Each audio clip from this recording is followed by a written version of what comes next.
mananatili kang mabuti.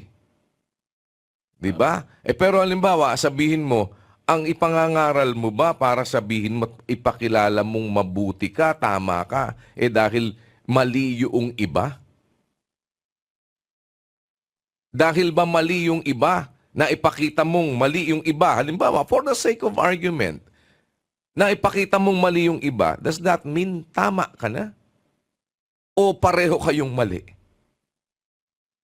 Di ba?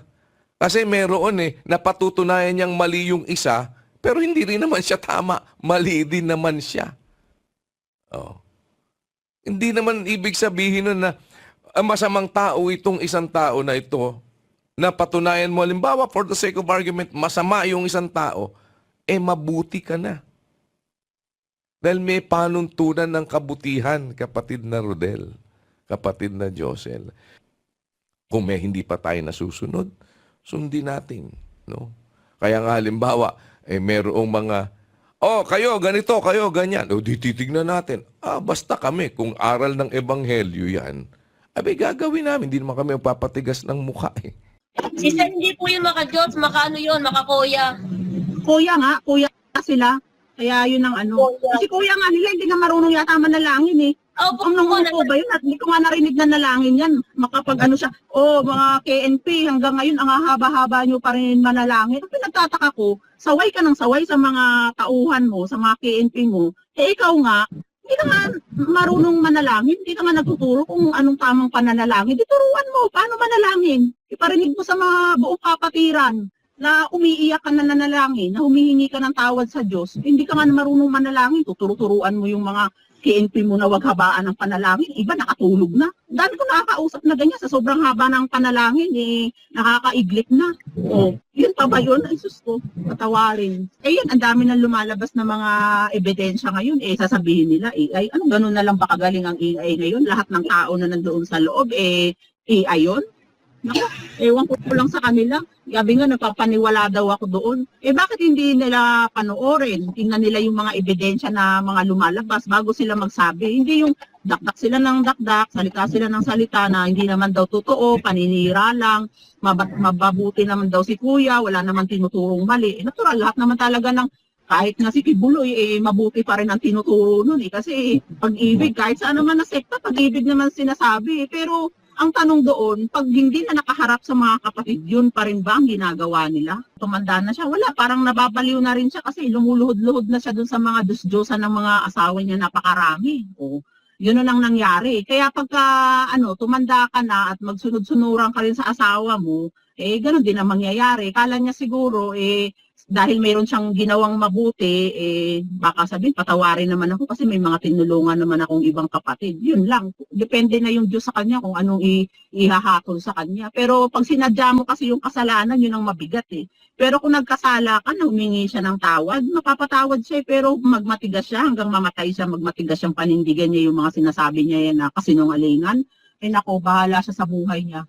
Tayo, wag na nilang iaano na tayo ang may impyerno. Bakit alam ba nila ang budhi natin? At saka ngayon, gumagamit na sila ng talata na may maglalabasan doon ng mga sa iglesia.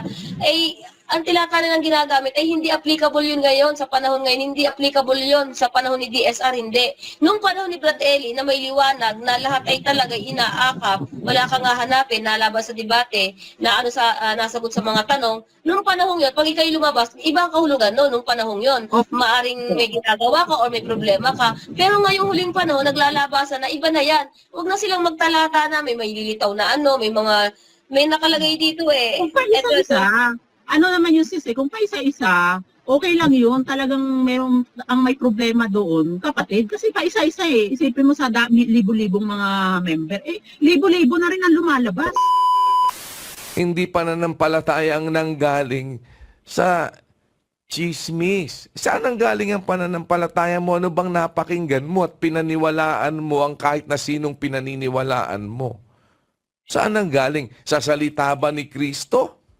Ang pananampalataya mo na nabuo o ang nabuo sa'yo, kaya pala ganun, kaya ganito, kaya ganun. Dahil sa chismis, hindi sa salita ni Kristo. Naintindihan mo? O kaya aalis na ako sa iglesia ng Diyos. Halimbawa, yung mga gustong umalis, umalis. Walang problema dyan. Talagang ganun. Lilitaw yun eh. Di ba? O kung yung mga iniimbitahan, yung mga nag-iimbita, oh, birds of a feather flock together. If you want to, then go ahead. Ganun talaga yon. Bakit? Talagang merong lalabas. Sinasabi na yun eh. Sila'y hindi nagsipanatili sa atin. Di ba? Hindi naman dahil masama ang ibang tao, mabuti ka na. Opo, kuya. Alam for the sake of argument, sinabi mo, itong si Rodel, masamang tao ito. Does that mean mabuti ka?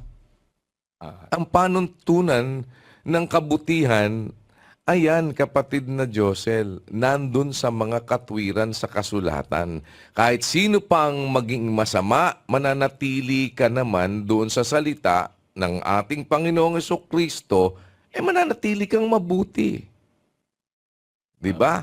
Pero halimbawa, sabihin mo, ang ipangangaral mo ba para sabihin mo, ipakilala mong mabuti ka, tama ka, dahil mali yung iba?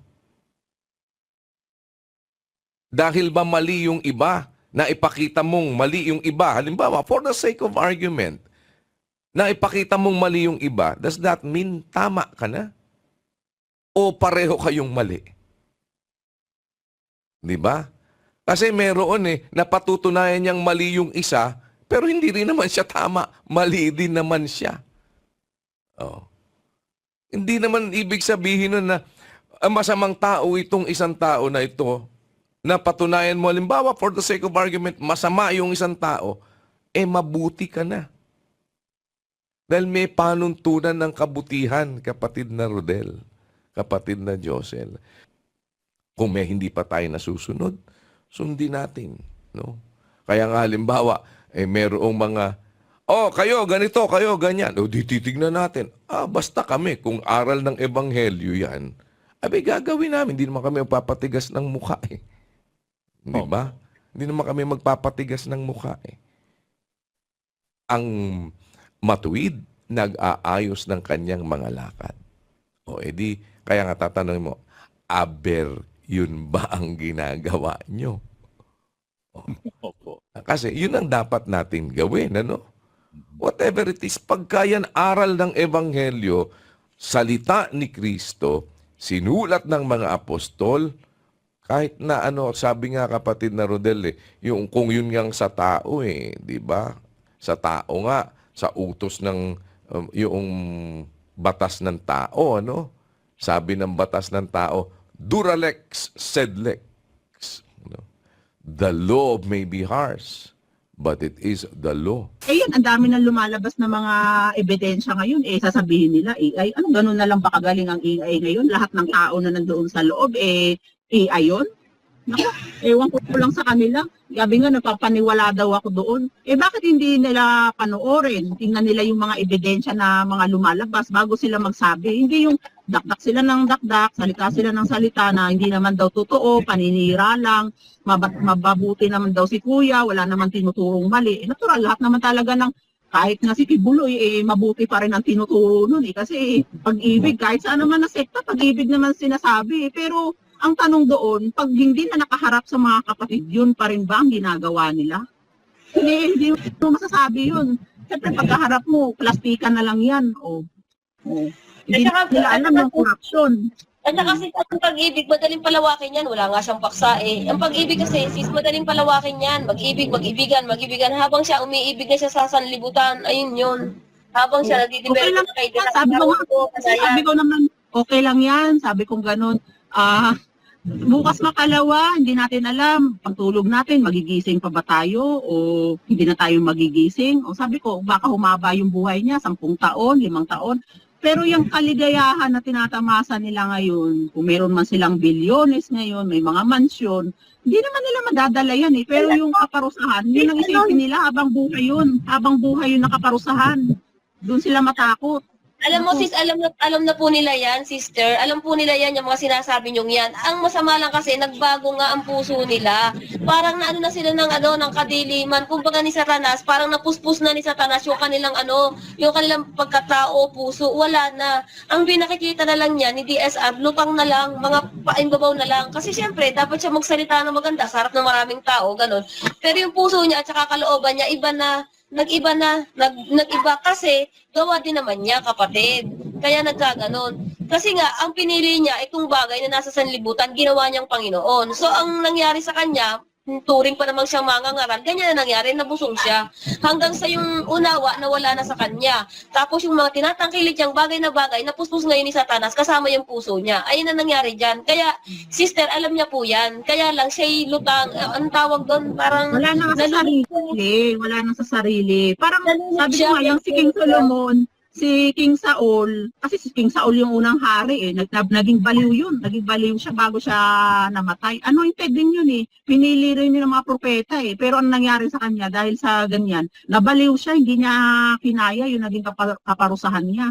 O, kagaya kay King Solomon, nung tumanda na siya, wala, parang nababaliw na rin siya kasi lumuluhod-luhod na siya dun sa mga Diyos-Diyosan ng mga asawa niya, napakarami. O, yun ang nangyari. Kaya pagka tumanda ka na at magsunod-sunuran ka rin sa asawa mo, gano'n din ang mangyayari. Kala niya siguro, dahil mayroon siyang ginawang mabuti, baka sabihin, patawarin naman ako kasi may mga tinulungan naman akong ibang kapatid. Yun lang. Depende na yung Diyos sa kanya kung anong ihahatol sa kanya. Pero pag sinadya mo kasi yung kasalanan, yun ang mabigat eh. Pero kung nagkasala ka na humingi siya ng tawad, mapapatawad siya pero magmatigas siya hanggang mamatay siya, magmatigas siyang panindigan niya yung mga sinasabi niya yan na kasinungalingan.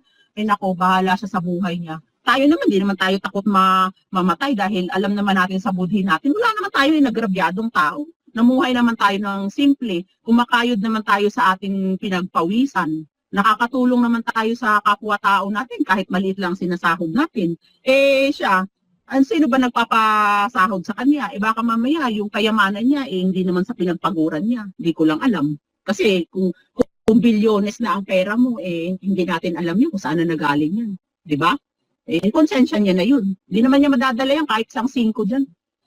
Bahala siya sa buhay niya. Kung parusahan siya, di bahala siya.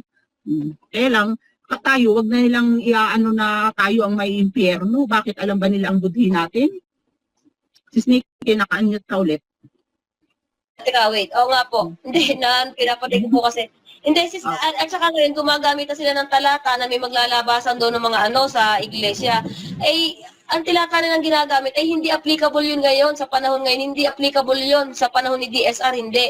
Nung panahon ni Brad Eli na may liwanag na lahat ay talaga inaakap, wala kang hahanapin, nalabas sa debate, na nasagot sa mga tanong, nung panahon yun, pag ikay lumabas, ibang kahulugan nung panahon yun. Maaring may ginagawa ka or may problema ka, pero ngayong huling panahon, naglalabasan na iba na yan. Huwag na silang magtalata na may lilitaw na may nakalagay dito eh. Kung pa isa-isa, ano naman yung kung pa isa-isa, okay lang yun. Talagang ang may problema doon, kapatid. Kasi pa isa-isa Isipin mo sa libo-libong mga member.